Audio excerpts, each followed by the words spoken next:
देश के सबसे प्रतिष्ठित और टफ एग्ज़ाम कहे जाने वाले जेई एडवांस का रिज़ल्ट आ गया है और इस रिज़ल्ट आने के साथ ही झारखंड की राजधानी रांची वासियों के लिए एक बड़ी खुशखबरी है कि झारखंड की राजधानी रांची में रहने वाले दो ऐसे युवा हैं जो इस पे पूरा झारखंड का नाम रोशन किए हैं। पूरे झारखंड में यह टॉप पर आए हैं। हमारे साथ स्नेहल राज जी हैं, इस जेई मेंस में जेई एडवांस में दूसरे स्थान पर आए हैं। उनके घर पर है और उन्हीं से हम जानेंगे कि आखिर ये तैयारी ये कैसा रहा, क्योंकि यह एग्ज़ाम काफ़ी टफ एग्ज़ाम माना जाता है। तैयारी मैंने खंडेलवाल क्लासेस से की थी, जहाँ मुझे फ़िज़िक्स और मैथ्स के खंडेलवाल सर ने पढ़ाया और केमिस्ट्री आर के गुप्ता सर ने पढ़ाया। दोनों ही काफ़ी अच्छे टीचर्स थे। हर कॉन्सेप्ट को डेप्थ में पढ़ाया गया था और कोशिश ये था कि फार्मूला बेस्ड पढ़ाई नहीं हो, कॉन्सेप्ट पे ज़्यादा ध्यान दिया जाए। और हमारा सिलेबस काफ़ी जल्दी कंप्लीट कराया गया था, क्योंकि फिर हमारे पास 7-8 मंथ्स थे। उसमें सिर्फ हम रिवाइज़ और टेस्ट देते थे। और हमारे सबसे अच्छा चीज़ ये था कि कोई भी डाउट अनअटेंडेड नहीं रहता था। अगर वो अभी क्लियर नहीं हुआ तो रात तक वो सर अपने से फ़ोन करके बता देते थे डाउट। मतलब क्लास होने के बाद घर पे भी आपका उसका होता था, कोई डाउट हुआ तो घर से भी आप फ़ोन करके बात कर सकते हैं। हाँ, किसी भी टाइम रात में भी आप फ़ोन करके आप डाउट क्लियर करा सकते थे। सर अगर सर अवेलेबल है तो वो कर देते थे डाउट क्लियर।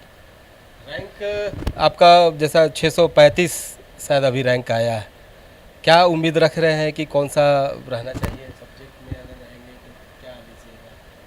हमको क्योंकि तो आजकल लड़कों को ज़्यादातर कंप्यूटर का ही है, हाँ ट्रेंड भी ज़्यादा चला हुआ है, तो आपका भी वही विचार है? हाँ, एआई ओरिएंटेड ब्रांच को ही लेना है मुझे। अच्छा, एआई में देखिए एआई भी आजकल ज़्यादा चर्चित है। जिस तरह से लगातार लोग कह भी रहे हैं कि एआई में कई संभावनाएं हैं, तो आपको भी लगता है कि एआई में नई कुछ और लोगों को भी दे सकते हैं इस पढ़ाई के साथ साथ कुछ हाँ अपना नया तकनीक निकाल के?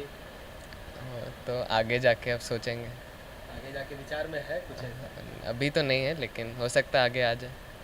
एक और भी हमें मालूम चला है कि आपके साथ जो फर्स्ट है टॉपर है, आप ही के दोस्त भी है, एक ही साथ दोनों पढ़ रहे थे। हाँ, एक ही कोचिंग में थे हम लोग दोनों। तो अगर दोनों का फिर से दोस्ती मिला तो नया कुछ एआई में होगा चेंजिंग, रांची वासियों को फिर से एक बार दिखेगा? तो अभी कुछ नहीं कह सकते, लेकिन कोशिश करेंगे। कोशिश करेंगे। हाँ, चलिए आपका थोड़ा पीछे हम जाएंगे बचपन पे। तो 10th और 12th की पढ़ाई आपने कहाँ से की थी, क्या क्या मार्क्स थे?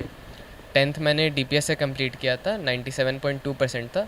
और 12th भी डीपीएस से 91.6%। कभी माँ पिता से कोई डांट कि ये पढ़ो, नहीं तुमको यही जाना है, इतना घंटा तक पढ़ना है, अक्सर बच्चों को मिलता रहता है? नहीं नहीं, मेरे पेरेंट्स इंटरफेयर नहीं करते थे मेरी पढ़ाई में। बस। और पढ़ाई पे अगर बोला जाए तो कितने घंटे आप पढ़ाई करते थे? ऐसे पढ़ाई का कुछ घंटा नहीं था, टारगेट ओरिएंटेड पढ़ाई थी। टारगेट ओरिएंटेड रहता था कि आपको पढ़ाई हमें सिर्फ याद करना है, उसे समझना है, इस टारगेट पे? नहीं, जैसे एक दिन में एक टारगेट लिया, उसमें चाहे कितना भी टाइम लगे वो टारगेट कंप्लीट करना, ऐसा पढ़ाई। किसी टारगेट को पूरा करते थे वो एक दिन में पूरा खत्म कंप्लीट करना, चाहे वो टाइम कितना भी लगे, ये टारगेट रहता था। चलिए हम माँ पिता से भी बात कर रहे थे तो उनके माँ और पिताजी दोनों हैं, हम इनसे भी जानेंगे कि शरारत करता था। सबसे पहले तो गार्जियन का यही शिकायत रहता है कि बेटा मेरा बहुत शरारत करता है। सर इसमें क्या है कि बच्चे को शरारत बिल्कुल करना चाहिए, और यदि शरारती बच्चे हैं तो उनका आईक्यू अच्छा होता है, ये भी है। लेकिन शरारत करने के टाइम साथ ही उसको कंट्रोल करना, ये गार्जियन की जवाबदेही है। मतलब ये सही है कि बच्चा शरारत करे, उसका आईक्यू मेंटेन सही रहता है, शांत बच्चे थोड़ा सा शांत ही रह जाते हैं। हाँ, शांत बच्चे को आपको किसी रेस में लाने में बहुत मेहनत करने पड़ते हैं। चंचल बच्चा है, थोड़ा बदमाश है, नटखट है, तो उसको आपको ओवर नहीं होने देने का है कि बदमाशी ज़्यादा ना कर दे। उसको कंट्रोल में रखेंगे तो उस एनर्जी को वो पढ़ाई में लगाएंगे या कोई भी प्रोडक्टिव काम में लगाएंगे तो डेफिनेटली रिजल्ट आएंगे। तो बच्चे को शरारत कर रहे हैं तो उनको ध्यान दीजिए, उनको रोकिए नहीं। चलिए उनकी माँ भी है, हम माँ से भी जानेंगे कि कहावत होता है माँ का लाडला बिगड़ गया, आपका लाडला तो सुधर गया। सुधर गया है। हाँ, माँ का तो यही रोल होता है, बच्चे को टाइम से उठाना है, नाश्ता टाइम से बनाना है, कोचिंग भेजना है, फिर आए तो खाने का तैयारी, खाना फिर टाइम से हाँ, सुबह में एकदम टाइम से उठाना है, अपने भी उठना है, अपना काम छोड़ उठ जाता था सुबह कि उठाते थे? उठाते थे तो रात में पढ़ते थे, तो सुबह कभी सर 7 बजे से क्लास रख देते थे, तो बच्चे को तो उठाना पड़ता है ना, तो उठाते थे नाश्ता करके, फिर नाश्ता नहीं करता था तो टिफ़िन रख के भेजते थे। माँ का तो वही है रोल। चलिए हम आपसे एक और जानना चाहेंगे कि बच्चा आपका तो यहाँ टॉप किया, बहुत सा गार्जियन को ये ख्याल आता है कि हम कोटा भेजें, तो सबसे ज़्यादा कोटा में ही चूँकि देखने को मिलता है कि कोटा के जो इंस्टीट्यूट है वो काफ़ी नामी है, लोग वहाँ टॉप करते हैं। कभी आपका ख्याल आया कि इसे भेजा जाए? अब कोटा ही नहीं, बहुत सारे ऐसे जगह हैं जहाँ के बच्चों की संख्या ज़्यादा है, वहाँ टीचर अच्छे, वहाँ के टीचर भी अच्छे हैं। लेकिन अपने शहर में यदि हमारे जैसे खंडेलवाल सर जैसे और गुप्ता सर जैसे यदि आपको टीचर मिल जाते हैं तो कहीं बाहर जाने की ज़रूरत नहीं पड़ती है, और काफ़ी अच्छे टीचर हैं और यहाँ पे उपलब्ध हैं, तो यहाँ का हम फ़ायदा उठाएं। और झारखंड के यदि टीचर हैं तो बिल्कुल अपने से खूब अच्छे से गाइड करेंगे। और बाहर जो पेरेंट्स जाना चाहते हैं, बच्चे को लेकर के जाना चाहते हैं, तो मेरा यही सजेशन है कि यदि बच्चे को बाहर भेज रहे हैं तो मम्मी पापा में कोई ना कोई एक उनके साथ ज़रूर रहे, तो उनकी प्रोडक्टिविटी बढ़ जाएगी। और जब भी वो कभी डिप्रेशन में आएंगे, क्योंकि वो लाइफ साइकिल है, वो डिप्रेशन में आ सकते हैं, कभी स्कूल का प्रेशर रहेगा, कभी कोचिंग का प्रेशर रहेगा, तो बच्चे माँ बाप कोई एक साथ में रहेंगे तो उनको घर आएंगे तो रिलैक्स हो जाएंगे। तो मेरा यही संदेश है कि बच्चे को जब तक कि वो कॉलेज में नहीं जाते हैं तब तक अकेले नहीं छोड़ें, अनलेस कि आप एकदम डेड श्योर हो जाएं कि जहां हम भेज रहे हैं बच्चा एकदम सेफ़ है हमारा। आप डेड श्योर नहीं हो जाते हैं तब तक उनके साथ रहना चाहिए। और चलिए बच्चे आपके हैं तो आपको केयर करना है।